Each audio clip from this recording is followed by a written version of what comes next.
amigos, ¿cómo están? Los saluda Arturo Bravo desde la bella ciudad de Morelia, Michoacán, aquí con mucho gusto con ustedes platicando como siempre a través de estas benditas redes sociales. Bueno, quiero comentarles que se vino una andanada de amparos interesantes, la mayoría de ellos, porque bueno, hay quienes consideran que el decreto que acaba de publicarse, en donde de plano se le da entrada llena a la Secretaría de Defensa Nacional, al Ejército, a la Marina, en el tema de seguridad, pues levantó ámpula y no ha pasado desapercibido. Y la pregunta es, ¿por qué se ampara acá? Todos los ciudadanos tenemos derecho a manifestar nuestros puntos de vista y a defendernos. Y es que hay razones que a mí me parecen muy obvias e históricas.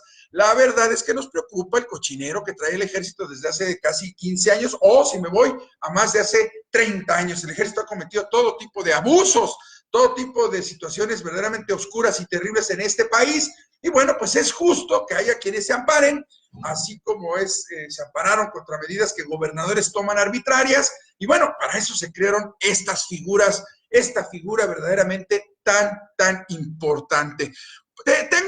Voy a comunicarme con el señor Mauricio Cruz para que nos explique, para comentar con él este tema de los amparos. Víctor Villanueva Magallón, buenas tardes. Eduardo Medrano, ¿cómo estás? Fidel Ambriz, Gabo Reina, Guerrero Erika, doctor Emilio Guadarrama, ¿cómo estás? Muy buenas tardes. Vamos a platicar con un abogado. Licenciado Mauricio Cruz, ¿cómo está? Estamos transmitiendo, como todos los días, Bravo por la red.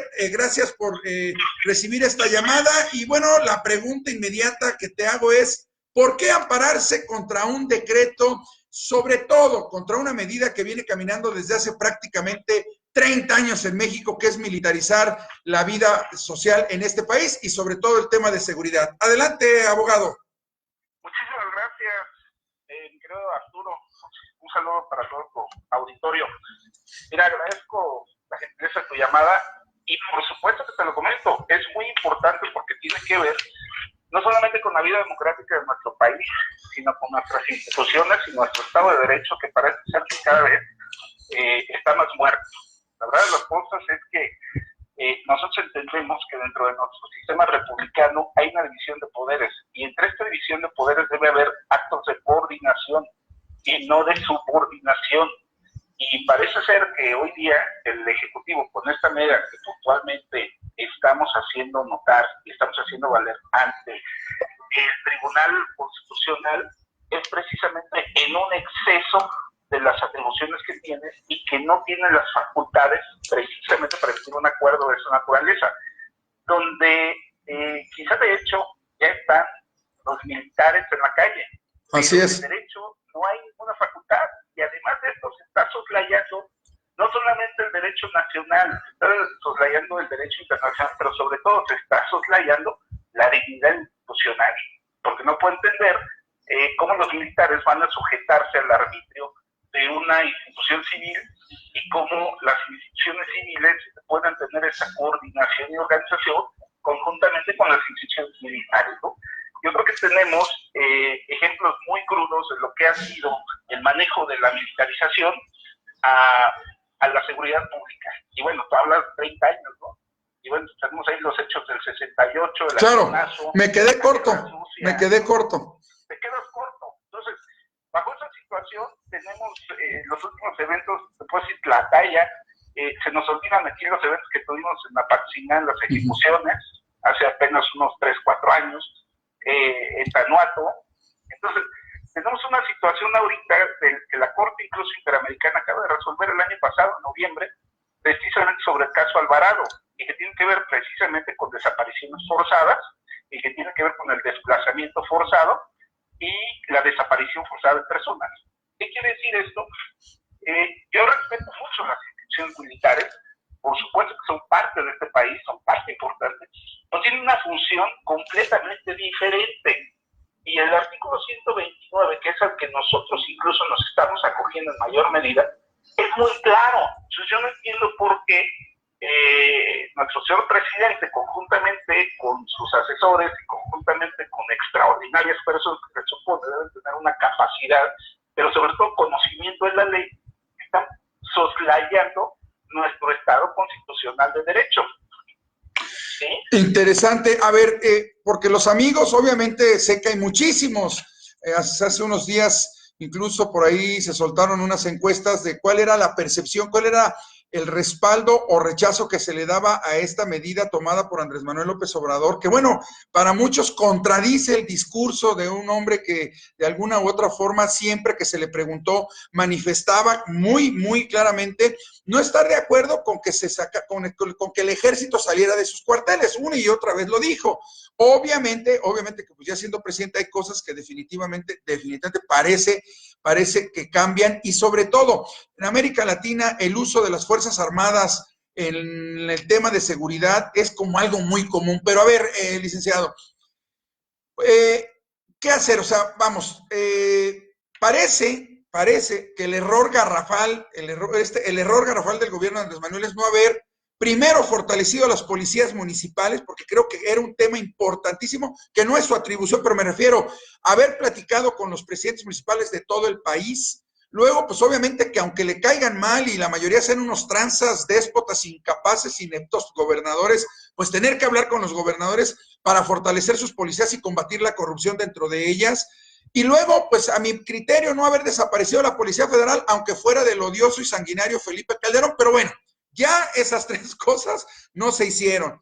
Tenemos que el presidente Andrés Manuel recurre ya a militarizar, pues, de lleno lo que sabemos que ha sucedido desde hace ya mucho tiempo, pero ya le da ya toda la protección de la ley y obviamente también tú lo sabes, con sus debidas limitaciones. ¿Estas limitaciones no harán que los amparos se vengan abajo? No, mira, te voy a leer el texto del artículo 129 de la Constitución.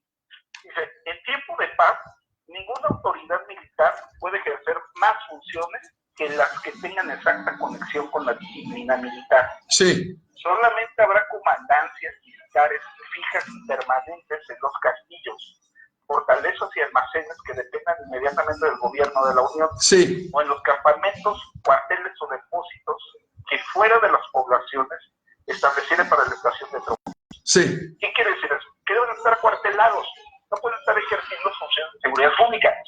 Y mira, me voy al antecedente más reciente internacional.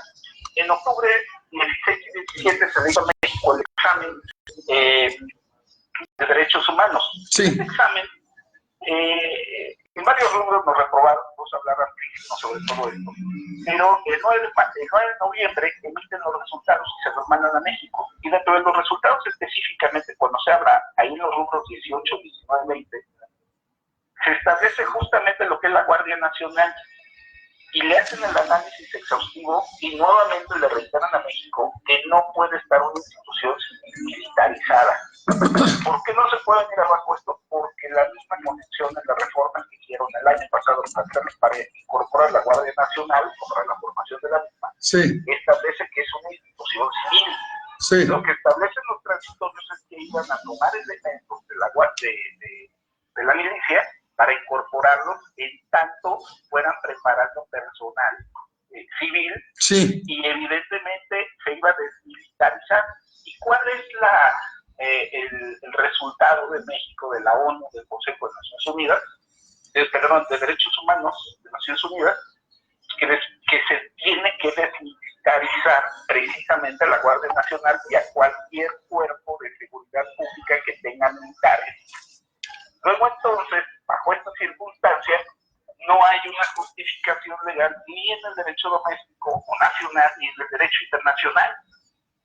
A ver, aquí hago una pequeña pausa para saludar a los amigos que siempre están muy al pendiente de lo que en este espacio, en esta mesa changoleónica se comenta, de Bravo por la Red. Gracias, Bert Cisneros, como siempre, por estar muy al pendiente. Gracias, Ricardo Carrillo Trejo. Gracias, Pepe Huerta. Gracias, diputado Antonio Soto, por estar siempre muy atento a lo que se comenta en este espacio. Gracias a mi estimado amigo Tello, gracias a Román Héctor, gracias a Eric Hernández y a los que se van poco a poco sumando en este espacio de reflexión, porque me motiva que obviamente entendemos que la participación del ejército obtuvo un gran respaldo a Andrés Manuel en una reciente encuesta que se hizo sobre si estaban de acuerdo en este decreto, en esta acción que estaba tomando el gobierno, y bueno, fue casi del 70% de los encuestados. Ustedes podrán decir, pues son bots, no sé. El hecho es que hay un gran respaldo nacional para que el presidente de la República mantenga su ejército. Es más, te lo voy a decir, he escuchado voces que dicen, si el ejército va a meter en orden a los gobernadores por el desmadre que traen con el tema del narco, adelante. ¿Qué piensas tú, mi abogado? Mira, yo te voy a decir una cosa, y con sus asegúnes. Tenemos varias aristas. La primera, a ver, llegan los militares y te detienen al personaje que tú quieras. Sí. Del narco, así sí, como sí, lo sí. señalaste, o de cualquier delito. ¿Qué va a hacer el juez de control en la primera audiencia, que es de control de detención? Sí. Vas a confrontar el acuerdo que acaba de firmar el día 11 y que entró en vigor el día 12 de mayo, conjuntamente con este artículo que te voy a leer. El artículo es muy claro. ¿Qué va a hacer el juez? Un juez constitucional los va a echar a la calle. ¿Y de quién va a ser la culpa? Del juez que los echó a la calle porque está cumpliendo una norma, estás hablando de una institución que es el Poder Judicial, o la culpa es de quien no está obedeciendo lo que estrictamente señala la ley y que está realizando conductas, acciones y tomándose atribuciones que van en contra de la ley. Si estamos hablando de un país de leyes, pues hay que respetarlas. Si tienes que modificar algunas circunstancias, pues hay que modificarlo. Pero no puedes actuar a rajatabla, porque ahí tenemos el primer problema, que es de legalidad. Y en materia administrativa no puedes hacer más de lo que la ley te permite. Y Sí. eso lo sabe el presidente de la República y gobernadores y presidentes municipales y cualquier autoridad administrativa. Sí. Entonces, ese es un problema gravísimo. Dos, si hablamos de este tipo de acciones, yo te podría preguntar, ¿cuáles acciones realmente son importantes que hemos tenido en este gobierno para justificar precisamente la deficiente estrategia de las policías de seguridad pública y que no se han cumplido? Sí. Simplemente yo te puedo decir que no hay un solo decomiso, que no hay un solo operativo que realmente sea importante. Y bueno, ya no hablemos del de Sinaloa, ¿no? A ver, abogado. Ya es caso posado. Aquí me brinca algo que acabas de poner, híjole, y que obviamente me motiva. Los decomisos. A ver, varias investigaciones de connotados periodistas, de connotados activistas, de críticos del ejército en los tiempos pasados, en recientes, de los gobiernos de Salinas para acá, aseguraban que los decomisos era una mera simulación, que todo era nada más para pantalla, que era acuerdos. Te estoy hablando de lo que decían varios investigadores, varias notas periodísticas de algunos medios, no me refiero a todos. Este tema de los decomisos que hoy ya prácticamente parece ser un tema del pasado. ¿Qué onda? ¿Qué crees tú que esté pasando ahí? Porque pues ya dejaron de ser parte del show mediático, así lo quiero llamar yo. ¿Crees tú que sigue siendo necesario los decomisos o realmente eran una simulación o qué rollo? Bueno, si estamos hablando de que, bueno, esto dicho por la propia autoridad, que hay cárteles. Los cárteles tienen que seguir operando. Y dentro de la operación no solamente estás hablando del trasiego, de la siembra y de la venta, de todo lo que tú te imagines, todo lo que... Sí, claro. Entonces, si todo eso lo tenemos en la calle, ¿por qué está en la calle?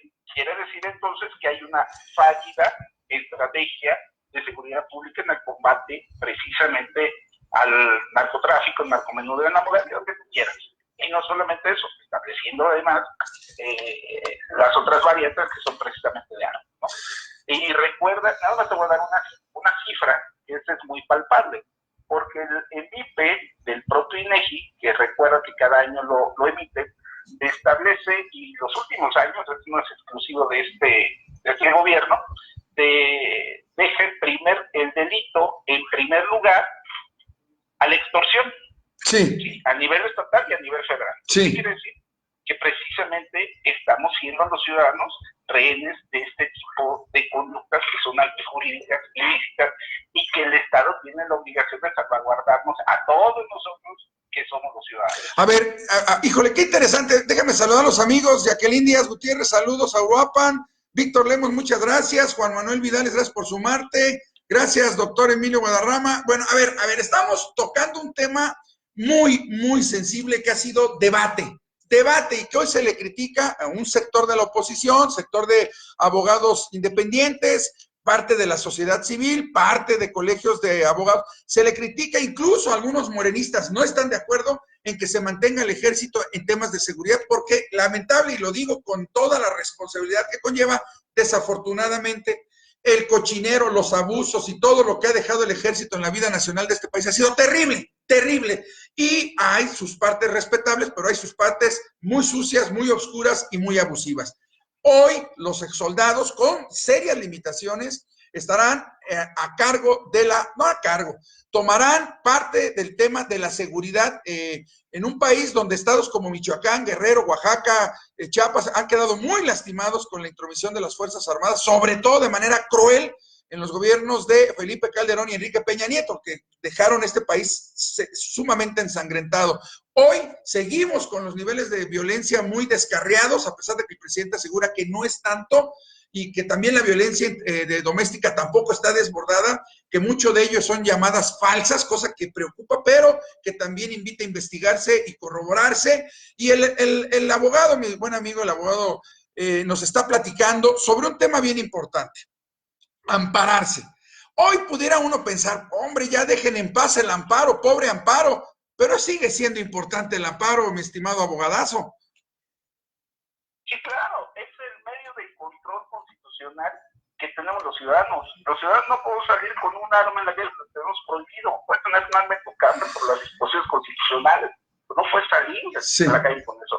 Yo creo que tenemos que madurar inclusive, y las acciones legales, tú hace días llamaste cuando hubo un decreto aquí del señor gobernador. Así es. ¿Dónde están los abogados? Así es. ¿Dónde están los constitucionalistas de tus palabras? Sí. ¿Y de dónde están aquellos que salen flamantemente constitucionalistas y conocedores del derecho, y que para lo único que sirve es para que se sientan a la mesa y lo presuman? Así es. Yo creo que el discurso ahora de esos abogados y de nosotros es de responsabilidad para que no se dé complicidad. Claro. Tenemos que ejercer el derecho, tenemos que ejercer la norma, y aquí no tenemos que estar nosotros esperando a que el ciudadano común y corriente venga y nos contrate para pagar un tipo de situaciones de estos. ¿Qué es lo que necesitamos hacer? Bueno, si nosotros conocemos lo que son las garantías constitucionales, los derechos humanos por nuestros tratados internacionales, son las de la ley. Claro. Con el Estado y la nación mexicana, no solamente en un acto de solidaridad, sino en un acto de responsabilidad. Y es finalmente lo que nosotros el día de hoy estamos haciendo. Oye, Martín, ahora que se entienda que los amparos no son una especie de complot contra el gobierno de Andrés Manuel, es un medio de defensa contra una historia que nos tiene verdaderamente ciscados, asustados, porque, digo, el ejército, repito, el propio decreto tiene muy claras reglas del juego, no se le da total soltura al ejército en todo el tema de la seguridad, en eso me queda claro, pero por ejemplo, hasta el día de hoy, a mí me parece, aunque así no se reconozca, pues parece que la Guardia Nacional se contaminó de corrupción, abogado. Yo creo que tenemos, eso hay que decirlo muy claro, tenemos muy poca confianza en las fuerzas de policía en la que tú me digas. Sí, municipal, claro. Guardia Nacional y lamentablemente en el ejército. ¿Sí? Y no es esto el hilo negro, eso lo digo, todos los días lo vemos en redes sociales. Acabas de ver elementos del ejército adiestrando personal, ¿cómo se llama? Así es, de la delincuencia organizada. De la delincuencia organizada. Sí. Entonces, ¿qué es lo que pasa? Digo, no son todos, y eso lo entendemos. Sí. Yo respeto mucho las excepciones, y hay gente que vale la pena, yo conozco a muchos, pero lamentablemente estos malos elementos han permeado y han estado contaminando las instituciones. Entonces la Guardia Nacional en este momento pues tampoco ha dado el resultado esperado precisamente por las autoridades para el efecto de determinar una eficiente estrategia de seguridad pública. ¿Qué te puedo decir yo? ¿Por qué pagas un seguro para que no te robe tu carro? Claro. Para que te lo pagues. ¿Por qué pagas una alarma? Porque la gente nos encerramos. Fíjate bien, ¿cuánto tiempo nos costó y le costó a este país? ¿Cuánta sangre le costó que tengas tu derecho de libre tránsito y hoy los ciudadanos se guardan solos y hacen sus fraccionamientos semi-privados o sus colonias, claro, poniendo bardas, poniendo plumas? Así es. Se tuvo que resguardar. Y esto aquí obedeció pues, a un fenómeno precisamente de inseguridad pública.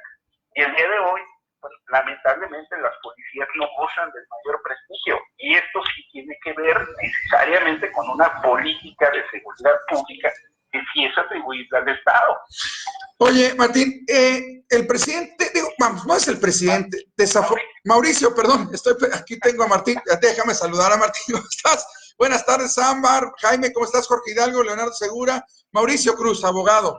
A ver, traemos también un poder judicial lamentablemente muy desprestigiado, jueces, magistrados y ministros, que bueno, a la luz del pueblo han sido la mayoría muy corruptos. Y bueno, llega un presidente que no comulga con la mayoría de los que él considera conservadores, y muchos ministros pues se llegaron ahí por el apoyo de fuerzas que es corruptas como son PRI, PAN, PRD, que hicieron algo para ponerlos, y ya se vio el caso de Eduardo Medina Mora y ya se ha visto el caso de algunos otros. Bueno, hoy este pueblo mexicano no tiene mucha confianza en sus instituciones. En muchas cosas no tiene confianza, se ha desmoronado, se está desmoronando la familia como tradicionalmente nos la vendieron históricamente, se está desmoronando la historia del poder de los maestros en las aulas, del sacerdote en la iglesia, del presidente municipal, del doctor del pueblo. O sea, hay un debate muy fuerte en este sentido de lo que es autoridad, de lo que es confianza, de lo que es credibilidad.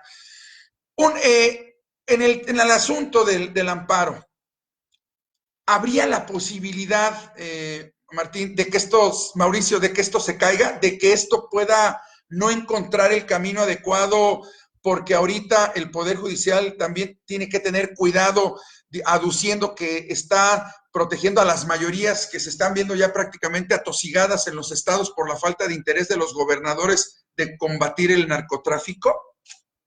Bueno, recuerdo lo que te acabo de comentar. Finalmente el amparo es un medio de control constitucional que tenemos los ciudadanos. Sí, claro, por supuesto. Y el Poder Judicial Federal, en este caso, es el órgano que está precisamente hecho para el ejercicio de ese control del poder frente a las otras instituciones. Y por eso se maneja una cuestión de autonomía con el legislativo. Sí, claro, por supuesto. Qué bueno que lo aclaras. Qué bueno que lo aclaras. Digo, nosotros nos atenemos a eso. Como ciudadanos, ¿qué es lo que tenemos que hacer? Por respetar la ley. Como abogados, como juristas, tenemos que acceder a estos medios de impartición de justicia.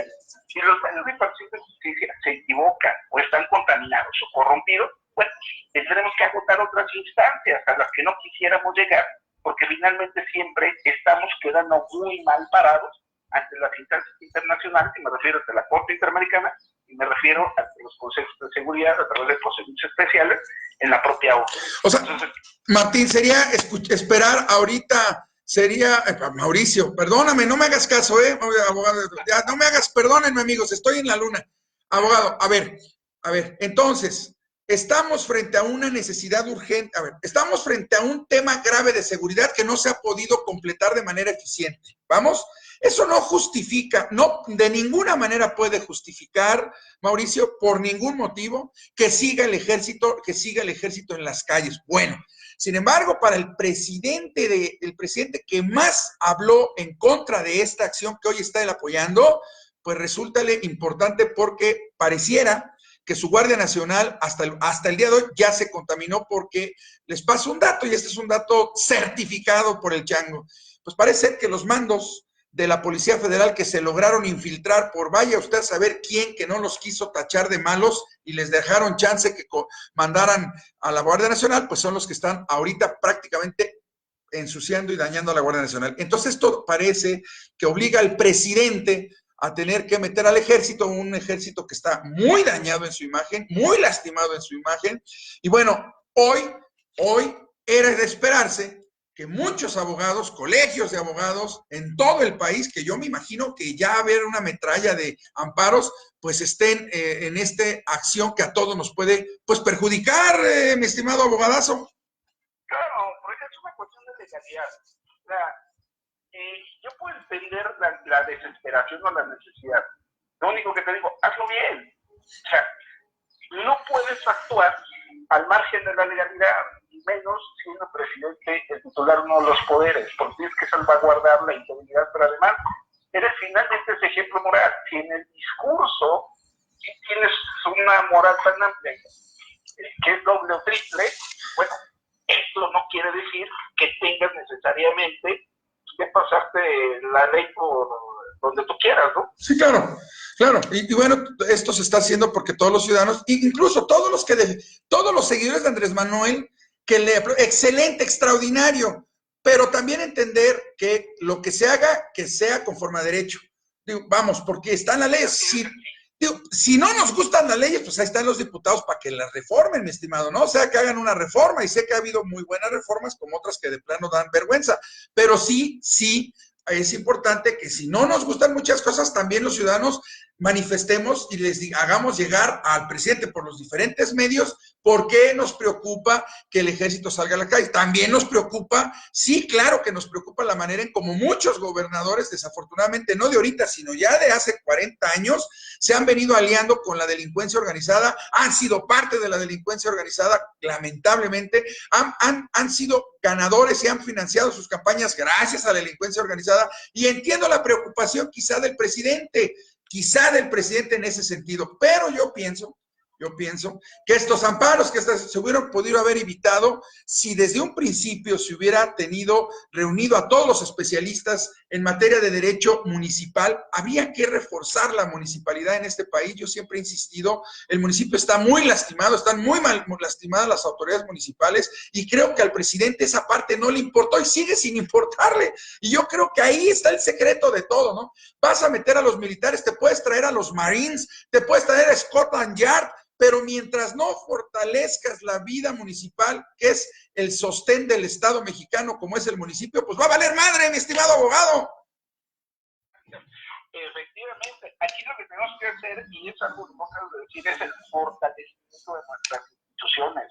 Pero ese fortalecimiento tú no lo vas a dar si no das confianza. Claro. La confianza y el diálogo tienen que ser precisamente ese puente para claro. que tú tengas un cimiento fuerte dentro de ese fortalecimiento institucional. Así es. Y aquí lo que yo te puedo decir es que no es una cuestión de legalidad, no es una cuestión de corrupción, es una cuestión de integridad, mi querido amigo. Totalmente. Muchas gracias. Y ahora sí, carreros somos, en el camino andamos, y estaremos muy atentos a cómo va caminando este amparo, abogado. Te agradezco muchísimo, mi querido Arturo. Cuídateme mucho. Gracias. Bye. Bueno, pues ahí está esta opinión tan importante que nos ha hecho favor Mauricio de dar a los amigos seguidores. Y es que miren, pasando a otro tema, el asunto de la CFE está caliente. El asunto de Bartlett, la pobreza. El tema de por qué nos está llegando tan caro el recibo de la luz. ¿Por qué se decretó también el asunto de las energías limpias? Ya incluso se está pidiendo que se enjuicie a Rocío Nale como traidora a la patria por este decreto que prácticamente se acaba de publicar para, dicen, salvar las energías limpias. Bueno, un asunto que no puede pasar de largo porque también es un asunto prácticamente debatible, un tema que está caliente, un tema que está pegando por todos lados, un tema que todos los mexicanos tenemos que estar atentos. Y tengo al maestro Iván Ureña para que nos comente, obviamente, su opinión sobre parte de la pobreza y algo más. Adelante, Iván, buenas tardes. Buenas tardes, Arturo. Pues, muchas gracias por dejarnos entrar, estimados cibernautas. Pues esta semana ya llevamos varias semanas, ahora sí que están a distancia. Vamos a hablar varios temas que ya eran muy previsibles, como es el incremento en la pobreza que se avisora, el desempleo, y un tema muy sensible que es el tema de la relación de Andrés Manuel con Bartlett y su hijo. Empezando un tema por otro, hay que aclararlo. Más allá de nuestras preferencias, más allá de que nos caiga bien o mal tal personaje político, yo creo que es importante y debemos de pensar en el beneficio, pues, como sociedad y del país. Yo soy el primer mexicano que quiere que le vaya bien a Andrés Manuel, porque en la medida que le va bien a un gobierno, nos va bien al resto. Claro. Pero hay un tema que sí tenemos que empezar a ser muy contundentes.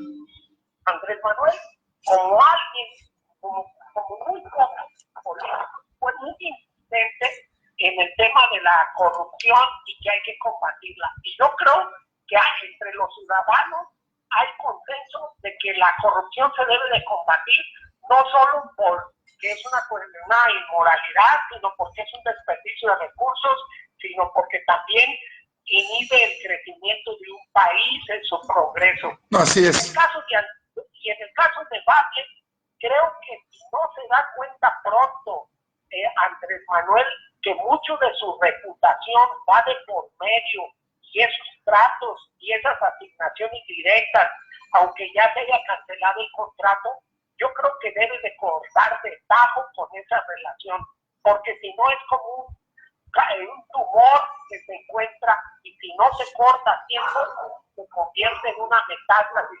Andrés Manuel corre el riesgo que se diga, como decían, no es que es diferente, y él anarbolaba que dijeran, todos son iguales.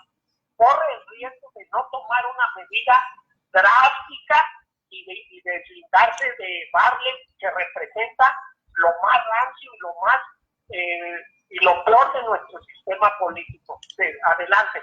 Sí, sin duda. El problema que tiene este gobierno, uno de los prietitos en el arroz del gobierno de Andrés Manuel, pues sin duda lo está representando Manuel Bartlett, que sabemos, conocemos su historia política, y yo siempre le he dicho, el primero que perdonó a Bartlett fue Cuauhtémoc Cárdenas, yo recuerdo, y luego ya por ese perdón y ese besamanos pudo ser senador de la República, gracias al cobijo que le dio el PT. Y bueno, sin duda que Bartlett conoce a la clase política podrida de este país, porque no creo que haya mejor personaje que conozca a la clase política que hoy Andrés Manuel está combatiendo. Si hay alguien que la conoce y también sabe cómo se opera en el tema de la corrupción, pues es Manuel Bartlett, quien incluso recuerdo en una de las ediciones de las publicaciones de Proceso hará unos 15 años, se le acusaba en una de las investigaciones, se le acusaba de ser parte de los que se habían encargado de la muerte de aquel agente de la DEA,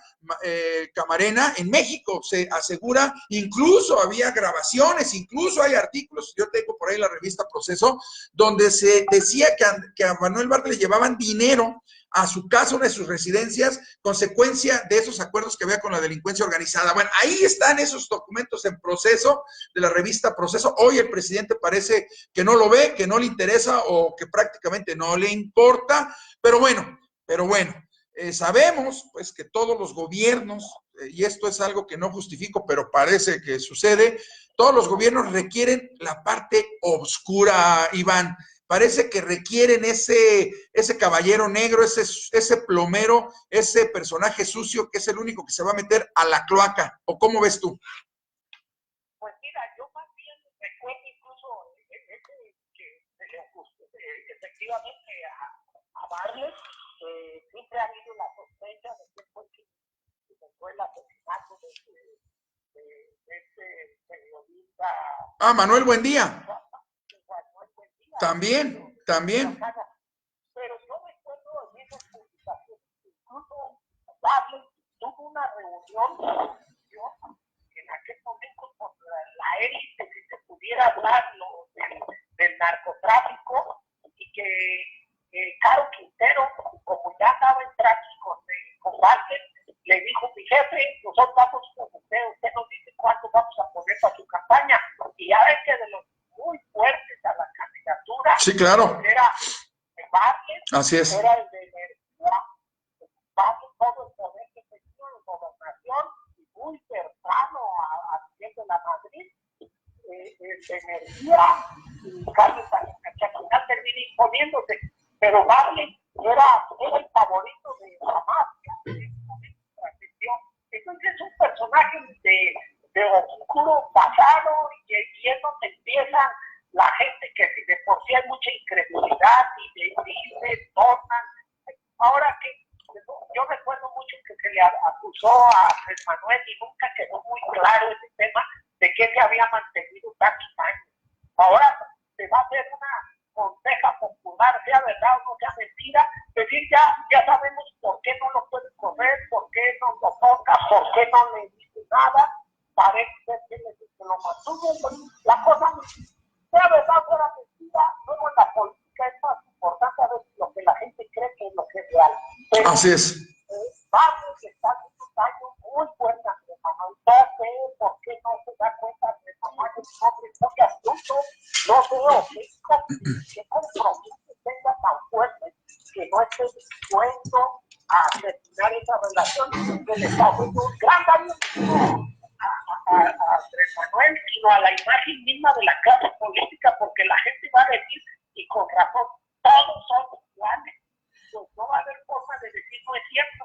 Claro, que esa sería la peor sentencia a la que se pudiera condenar una administración que inició con un gran respaldo nacional y que aún así, lo quiero comentar, las encuestas siguen favoreciéndolo de una manera impresionante, pero bueno, se tiene que hacer algo porque como lo dice el maestro Iván Ureña, hay indicios, hay sospechosismo de que la figura de este caballero negro, como es Manuel Bartlett, pues tuvo que ver mucho durante los tiempos de falta de agua del gobierno de Andrés Manuel, que siempre pudo mantener un ritmo muy interesante de campañas, porque eran campañas permanentes por todo el país y que seguramente pues eso costaba una lana que nunca jamás sabremos de dónde salió, cuánto fue, a dónde se fue, pero bueno, ya es presidente y una de sus mayores obligaciones es pues que no le estén cuestionando constantemente de un personaje como es el caso de Manuel Bartlett, o como en el caso de Michoacán, ¿no? De un Leonel Godoy,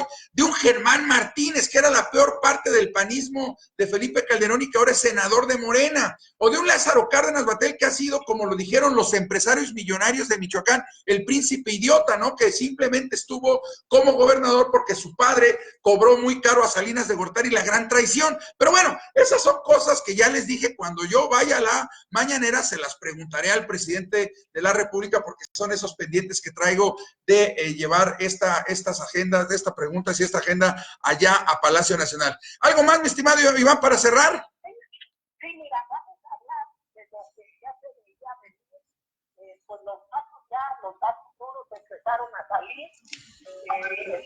En forma oficial nos anuncia que los últimos 45 días, o sea, lo que fue 15 días de marzo y abril, se perdieron 753,000 empleos. Esto es una tragedia por donde se les quiera ver. Esto no es de dar, digamos, los enemigos de Andrés Manuel, no lo deben de celebrar nadie. Esto es una pena. Si hay una tragedia, que algo que se hoy 753,000 hasta abril se habían perdido empleos, mucho más que los pocos empleos que se habían logrado crear con la corta transformación. Yo creo que Andrés Manuel también ya debe de empezar a poner un poquito los pies en la tierra, y aquella expresión de que el coronavirus no nos iba a hacer nada, así como aquella expresión también muy absurda de Cárcel, cuando dijo que cuando la crisis del 2009, que no nos iba a hacer nada, que iba a ser una gripita y no una profunda crisis. Yo creo que Andrés Manuel ya debe empezar a enterarse y no andar diciendo frases nada más así como si nos estuviera diciendo una persona irresponsable. La crisis está muy, ya nos agarró 53,000 empleos. Para esas personas seguramente, aunque se les explique y con razón que esta crisis, por lo menos lo del COVID no fuera, no lo es una tragedia. Y por otro lado, se supone, o históricamente, a veces se trata de justificar a la izquierda diciendo, bueno, no son tan eficientes en la generación de riqueza, pero atemperan o disminuyen la pobreza. El camino perfecto o lo que te genera pobre es alguien que no tiene empleo. Así es. Entonces, yo creo, los modelos ya nos están marcando.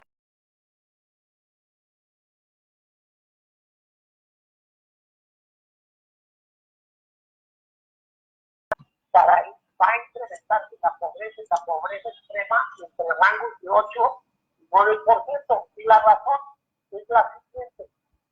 Pensemos en un estimado cibernauta que tiene un ingreso de 50,000 pesos y le cayó a 25,000, pues él sigue teniendo su ingreso.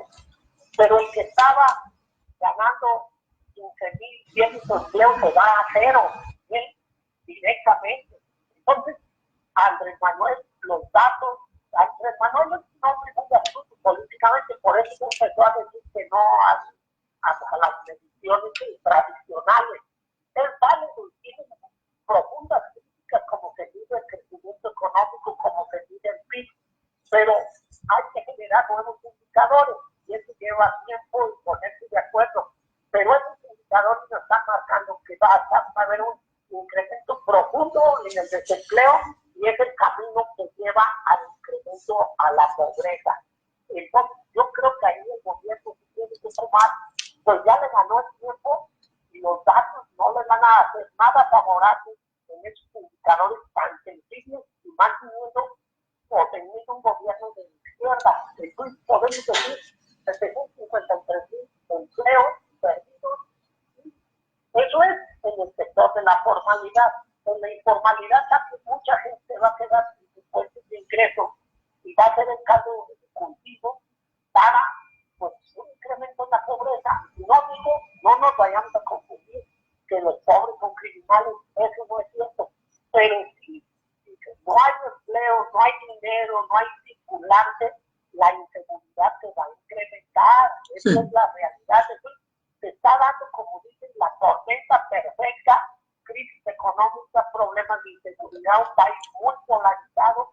Creo, y lo vuelvo a repetir, si